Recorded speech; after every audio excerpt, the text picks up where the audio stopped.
Back when I started this blog 5 months ago, I was really only doing it so I had a place to recall my memories as a child when I'm older, and continue to work on my skills at writing, an aspiration I intend to pursue. I had no idea what would come by the beginning of summer. Throughout January, February, March, April, May, and June, I've had some of the strangest things ever happen to me. A giant statue appeared in my backyard and then disappeared. A huge purple octopus my baby brother Caden named Pinkson destroyed our back fence, still not fixed by the way. Caden's been using the knocked over fence as a sled to slide down into the lake.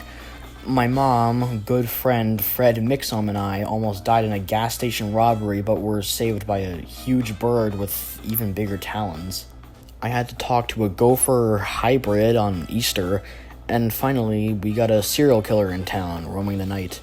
The aftermath of my last blog post about the DoorDash killer is actually quite boring. Only 3 more fools who still thought it was a good idea to order junk food from the DoorDash site were killed. After the 3 died, the murders just stopped. Never found out who or why, or really just who or why. However, the neighborhood patrol I mentioned last time isn't going anywhere.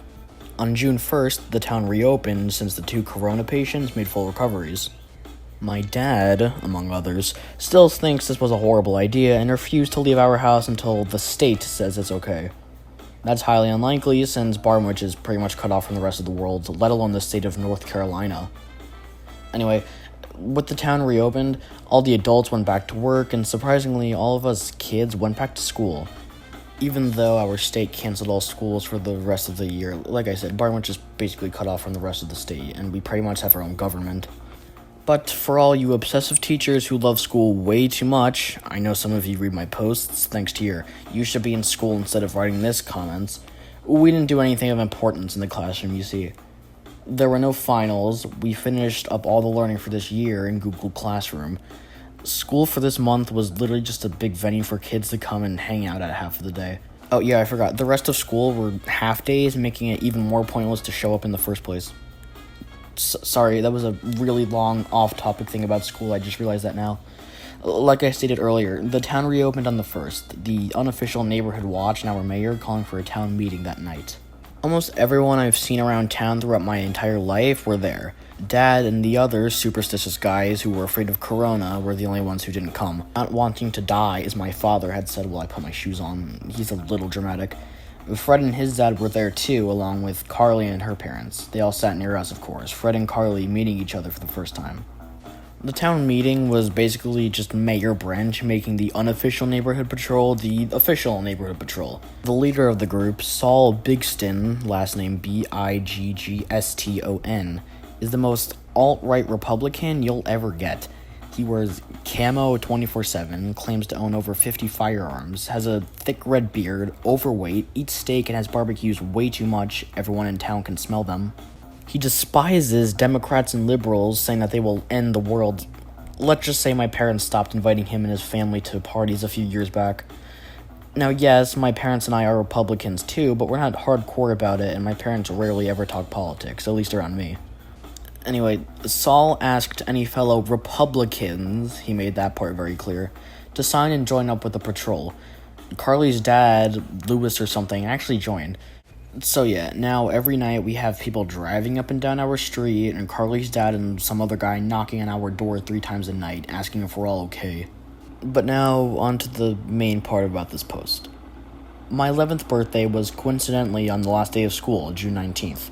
Because of those events, my parents said I could stay home, which I would have if Fred didn't text me the night before begging me to come to school the next day so he could give me a gift.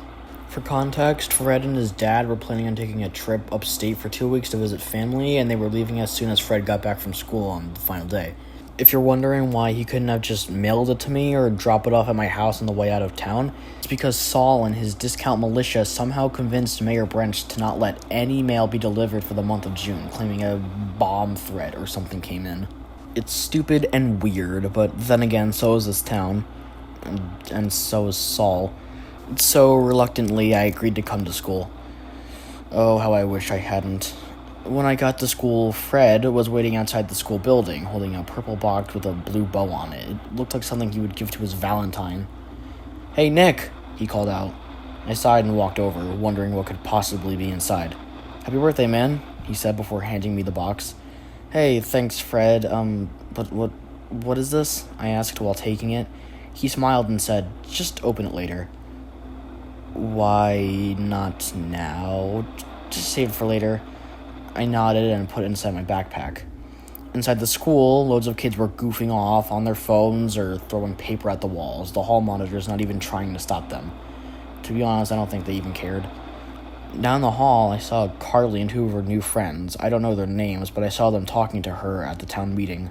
I stopped, Fred doing the same. What are we looking...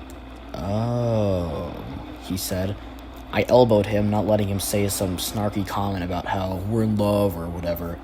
He would do that if I glanced at the teacher, who was female. But thinking back, why did I stop to look at her? Anyway, speaking of teachers, our new one, Miss Lazenby, was a huge improvement over murderer Mr. Phillips, mostly because Miss Lazenby wasn't, a murderer. She was nice, but clearly new to this town and to teaching.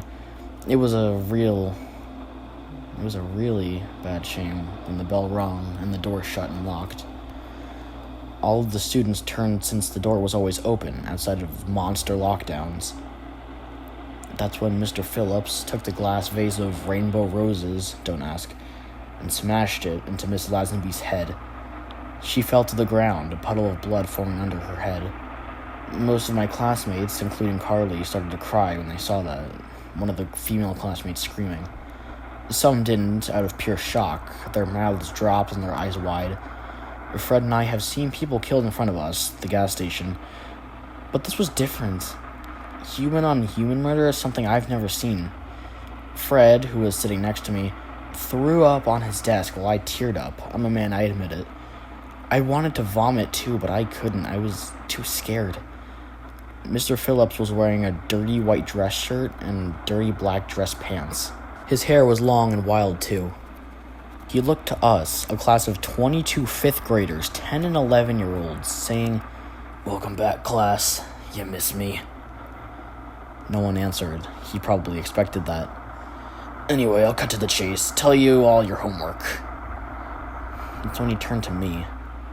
Well, only one of you has homework, and that one has been a very, very bad student. Actually, he will be a very bad student. Nicholas Jones, you have detention, and your homework will be to not struggle or fight as I ascend you and me to the heavens above. Yeah, I was in a tough spot, and I needed a miracle to happen. Have you ever heard of déjà vu? It's the feeling you get when you feel that you've already done or seen something exactly similar to what you are doing or seeing now. It's a very popular term today. Déjà vu has absolutely nothing to do with what happened. I just thought of it for some reason. We all heard yelling coming from down the hall and eventually kicking at our door. Mr. Phillips looked scared but mostly mad before he ran and pulled me over my desk and onto the ground, right next to the blood and glass shards. When the door finally caved in, a combination of Barmwich police officers and Saul's lackeys busted in, the cops pointing guns at Mr. Phillips. "Hey, put the glass down!" the lead cop yelled. I didn't even realize that Mr. Phillips was holding a glass shard to my neck. "Now, you psycho!" the lead yelled again. No, this is not how it's supposed to go. I understand. Phillips let go and pushed me to the side before yelling and running towards the cops, holding the shard high. Of course, the cops riddled him with bullets. He went flying onto Miss Lazenby before looking to me, saying nothing. An ambulance showed up, me doing the stereotypical thing of sitting on the edge with an ice pack to my bruised neck. The shard actually didn't get me to bleed, oddly enough. My mom wouldn't stop crying as my dad was furious at the school for even letting Phillips in the building, which is reasonable. I later found out that one of the patrol members recognized and saw Phillips run through the parking lot and inside the building. The patrol member got the rest of his little squad and called the police. Luckily, this is a small town, so police response was quick. The news was at the school, of course, trying to talk to me, but my parents and some other guys wouldn't let them, thankfully. I was in no mood to talk about how I almost died. I don't know how anyone is in these news reports.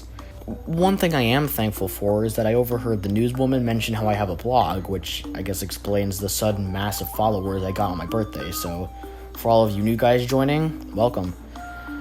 So yeah, I almost died on my birthday, my 2 teachers died on my birthday, and now I have to go to therapy for the next few months. The doctor is on the older side, but he seems pretty nice. I know this was a really long post, but I had to tell you what happened. When I got home, I decided to open Fred's gift. And well, Fred's gift was... I think I'll save it for another time. I really need some sleep. After all, my parents are throwing a huge Independence Day party later this week. I'll see you all next time, and happy summer.